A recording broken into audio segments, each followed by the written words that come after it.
The Canadian dollar fell to its lowest point in 2 decades last Tuesday. The Toronto Stock Exchange has lost 14% of its value since February. Three major automotive plants in Ontario have announced indefinite production suspensions, and the American president, standing at a podium in the White House, looked directly into the camera and said that Canada would be better off as the 51st state. He was not joking. The laughter in the room came from his staff, not from Ottawa, where the Prime Minister was convening an emergency cabinet session to address what officials are now calling the most serious threat to Canadian sovereignty since Confederation. This is not diplomacy. This is economic warfare against America's closest ally. The border between the United States and Canada stretches 5,525 miles. It is the longest undefended border in the world. For over a century, that border has represented something more than geography. It has represented a relationship, an assumption that two nations sharing a continent could also share prosperity, security, and mutual respect. That assumption is being dismantled. To understand what is happening to Canada, you need to examine the architecture of integration that Trump is now systematically attacking. The Canadian and American economies are not merely connected, they are fused. Separated at birth and rejoined through decades of trade agreements, supply chain integration, and cross-border investment that made the distinction between Canadian and American economic activity increasingly theoretical. The numbers tell part of the story. Bilateral trade between Canada and the United States totaled $919 billion in 2024. That makes Canada America's largest trading partner and makes the United States the destination for approximately 75% of all Canadian exports. No other major economy on Earth is as dependent on a single trading partner as Canada is on the United States. This dependency was not an accident, it was policy. The Auto Pact of 1965 integrated North American automobile production. The Canada-United States Free Trade Agreement of 1988 eliminated most tariffs between the two nations. NAFTA expanded this framework to include Mexico. The USMCA, negotiated during Trump's first term, maintained the essential structure while adjusting specific provisions. Through all of these agreements, the underlying logic remained consistent. Geographic proximity and economic complementarity made integration mutually beneficial. Canadian resources flowed south. American capital and manufactured goods flowed north. Workers on both sides of the border participated in production networks that treated the boundary as an administrative detail rather than an economic barrier. The automotive industry exemplifies this integration. A car assembled in Michigan may contain an engine manufactured in Ontario, transmission components from Ohio, electronics from Mexico, and steel that crossed the border multiple times during processing. The supply chain recognizes no nationality. Parts move back and forth across the border as many as 8 times before a finished vehicle rolls off the assembly line. This integration created prosperity. It also created vulnerability. And that vulnerability is now being exploited with systematic precision. The tariff escalation began on February 4, 2025, when Trump signed an executive order imposing a 25% duty on all Canadian imports. The justification offered was fentanyl trafficking and illegal immigration across the northern border. The evidence supporting this justification was thin to non-existent. Fentanyl seizures at the Canadian border represent a fraction of 1% of total seizures. Illegal border crossings from Canada are measured in hundreds annually, compared to hundreds of thousands at the southern border. The disproportion between stated rationale and policy response suggested that the tariffs were not really about fentanyl or immigration. They were about leverage. They were about demonstrating that the United States could inflict economic damage on Canada at will, and that Canada had no effective means of response. The initial 25% tariff was devastating enough. Within weeks, it escalated further. Citing Canadian retaliatory measures as justification, Trump increased the rate to 45% on selected categories of goods. Aluminum and steel faced cumulative duties approaching 60% when combined with existing sectoral tariffs. Lumber, already subject to countervailing duties from long-standing trade disputes, now faces effective rates that make export to American markets economically unviable for many Canadian producers. The Canadian economy entered recession in the second quarter of 2025. GDP contracted by 1.8% on an annualized basis. Unemployment, which had held steady at approximately 5%, began climbing. The Bank of Canada cut interest rates in an attempt to stimulate domestic demand, but monetary policy cannot compensate for the loss of three-quarters of your export market. The automotive sector absorbed the first wave of damage. The integrated production networks that had evolved over decades cannot function with a 45% tariff barrier inserted into the middle of them. Components that previously moved freely now carry costs that destroy the economics of production. Manufacturers faced an impossible choice: absorb the tariff cost and accept massive losses, pass the cost through to consumers and watch demand collapse, or restructure supply chains to eliminate cross-border movements entirely. Restructuring takes years. The immediate response was simpler: stop production. General Motors suspended operations at its Oshawa assembly plant. Ford announced indefinite layoffs at its Windsor engine facility. Stellantis shuttered its Brampton assembly operation. The workers sent home from these plants, many of them earning middle-class wages that supported families and communities, became the human face of a policy dispute conducted far above their heads. The energy sector faced its own reckoning. Canada exports approximately 4 million barrels of oil per day to the United States, primarily from the Alberta oil sands. This heavy crude flows through pipelines to refineries in the American Midwest and Gulf Coast that were specifically configured to process it. The tariff did not initially apply to energy products, which were exempted under a carve-out that recognized the mutual dependency of the North American energy system. That exemption was revoked in April. The stated reason was Canadian failure to meet American demands on border security and trade balance. The practical effect was to threaten the economic foundation of Western Canada. Alberta's provincial budget depends heavily on oil royalties. The province had already experienced boom and bust cycles tied to global oil prices. A tariff that makes Canadian oil uncompetitive with other heavy crude sources would trigger an economic crisis exceeding anything in provincial history. American refiners protested the energy tariff loudly. They had invested billions in infrastructure designed specifically for Canadian crude. Alternative supplies from Venezuela, Mexico, or the Middle East would require costly modifications and would not arrive in sufficient volume to maintain operations. The tariff threatened American energy security as much as Canadian economic stability. The protests were ignored. The administration's position hardened rather than softened. Refiners were told to adapt.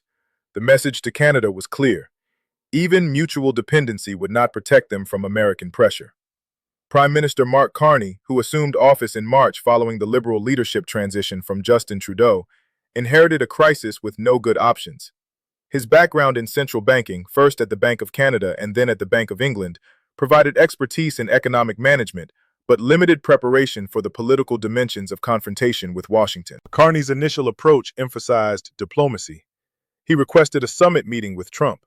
He dispatched ministers to Washington to explore compromise frameworks. He emphasized Canada's contributions to American security, from NORAD cooperation to intelligence sharing to military deployments alongside American forces in conflicts around the world. He made the case that Canada was not an adversary to be pressured, but a partner to be valued. The diplomatic approach produced nothing. Trump declined the summit request, suggesting that Carney could visit Washington only if he was prepared to discuss Canada's future as part of the United States.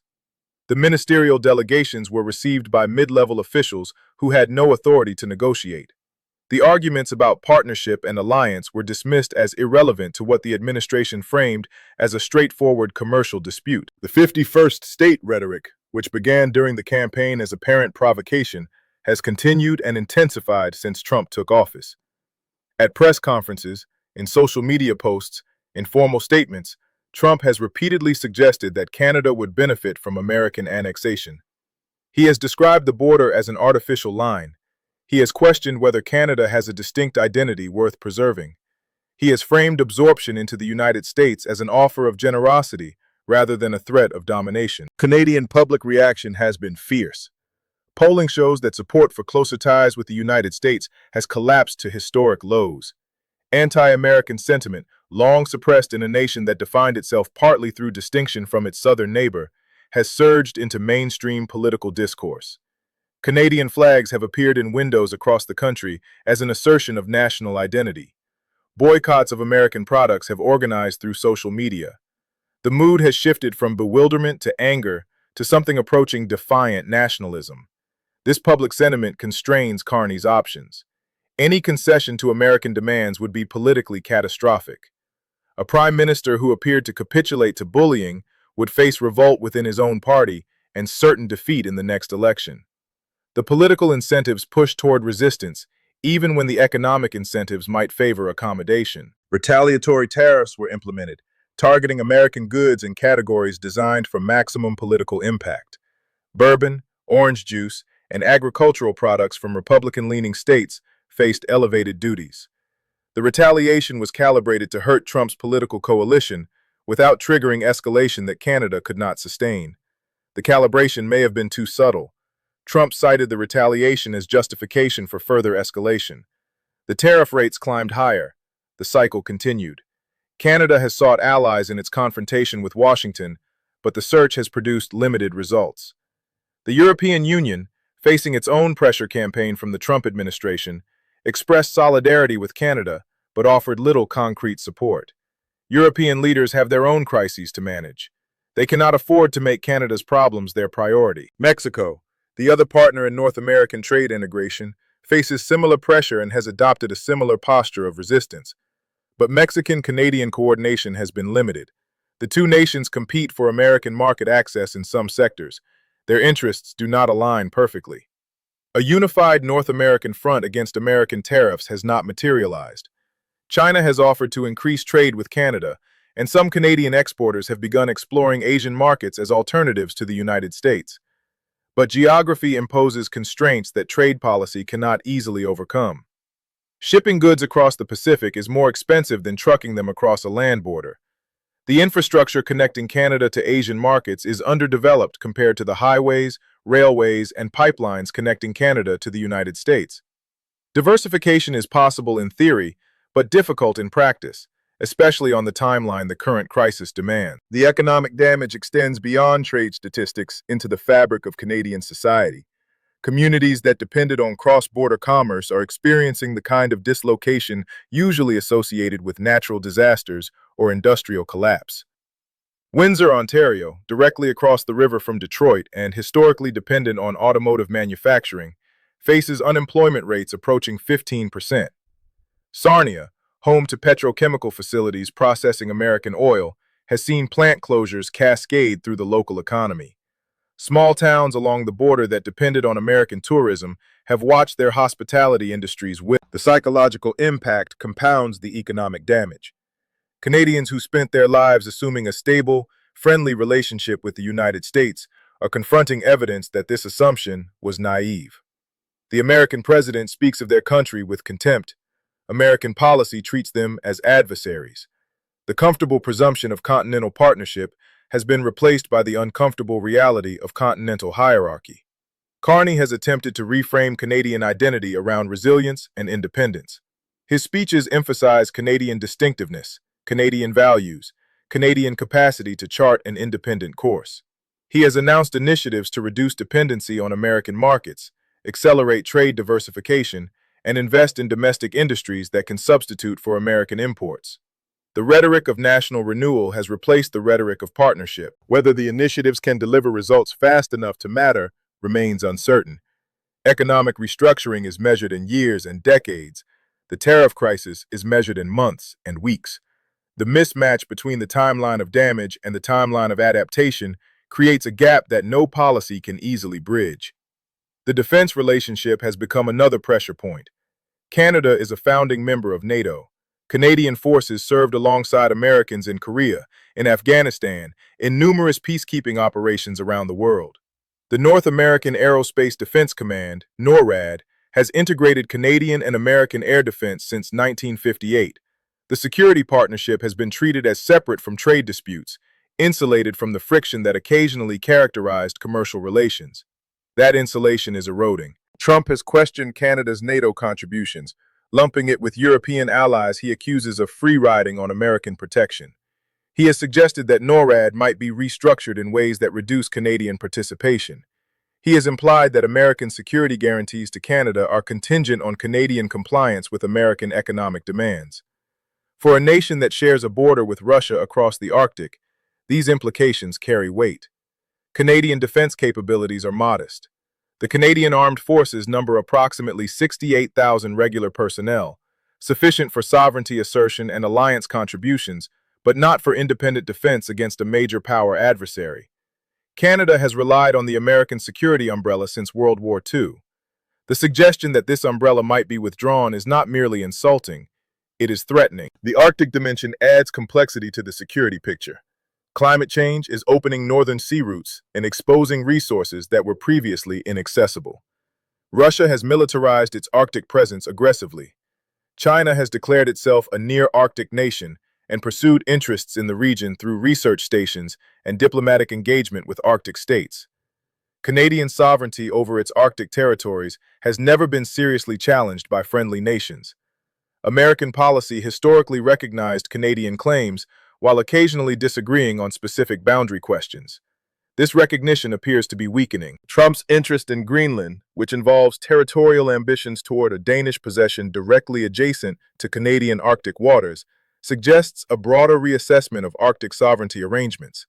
If the United States is willing to pressure Denmark for control of Greenland, what does that imply for Canadian Arctic claims? The question is no longer hypothetical. Carney has responded by announcing increased Canadian military presence in the Arctic. New patrol vessels will be deployed. Surveillance capabilities will be enhanced. The rhetoric emphasizes Canadian determination to defend Canadian territory. The resources committed, while significant by Canadian standards, remain modest compared to what the United States or Russia can deploy. The political crisis in Canada now overlays the economic crisis. Carney's government holds a minority position in Parliament, dependent on support from the New Democratic Party to survive confidence votes. This support comes with conditions that constrain his room for maneuver. The NDP demands that any response to American pressure include protection for workers and communities bearing the brunt of economic damage. Social spending cannot be sacrificed to fund trade adjustment programs. The political coalition limits the policy options available. Conservative opposition under Pierre Poilievre has attempted to navigate the crisis with characteristic aggression. Poilievre criticizes Carney for ineffective response while avoiding specific proposals that would expose his own position to scrutiny. He has suggested that the Trudeau government's policies created the conditions for American hostility, though the connection between carbon pricing or other liberal initiatives and Trump's tariff campaign remains obscure.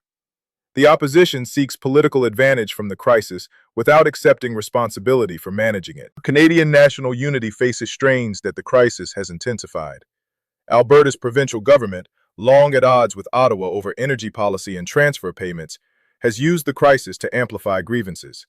Premier Danielle Smith has suggested that Ottawa's failure to protect Alberta's interests justifies reconsideration of the province's place within Confederation. Separatist sentiment, dormant since the 1990s Quebec referendums, has resurfaced in Western Canada with new energy. The federal government cannot afford a unity crisis while managing an external threat. Yet the dynamics push in that direction. Provinces that feel abandoned by federal policy seek leverage through threats of their own. The national fabric stretches under pressure from both outside and inside. The business community has split in its response. Export-dependent industries favor accommodation with Washington, arguing that resistance only prolongs and deepens the damage. Industries focused on the domestic market see opportunity in reduced American competition and favor protective measures that would lock in the trade barriers from the Canadian side. The Canadian Chamber of Commerce has struggled to articulate a unified position, reflecting the divergent interests of its membership. Financial markets have rendered their own verdict. The Canadian dollar, which traded near parity with the American dollar as recently as 2013, has fallen below 70 cents.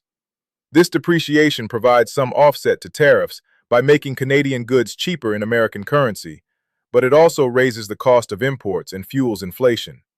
The Bank of Canada faces the impossible task of supporting growth while containing price increases driven by currency weakness. International observers have characterized the situation as a test case for the rules-based international order. If the world's most powerful nation can impose punitive tariffs on its closest ally without consequence, what constraints remain on the exercise of economic coercion?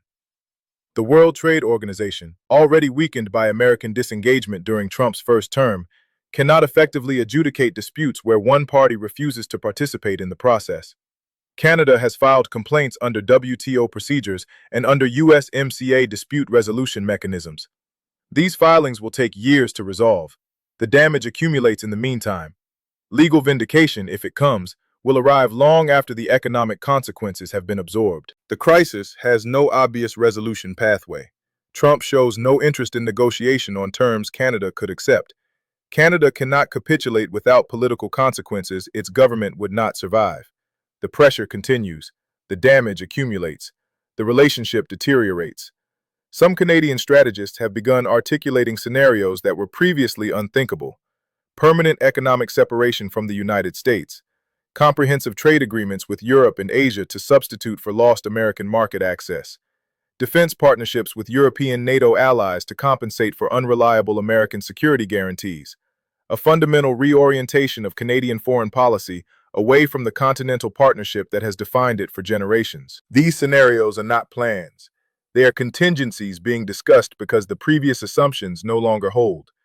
The special relationship that Canadians believed existed between their country and the United States has been revealed as, at best, one-sided and, at worst, illusory.